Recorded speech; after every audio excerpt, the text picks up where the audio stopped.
In this video, I'm going to show you how you can use Prizepick with a VPN. First of all, we want to enable our VPN.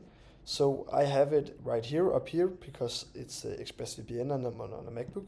Click on this and I click on this one. And as you can see, it's now connected. So when I go to sign up, I no longer get the error message. And I can now sign up.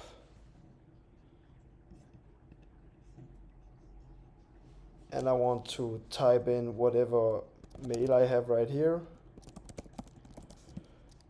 And if I have a sign up code, it's optional, but you can also click on this one and they will give a code for you.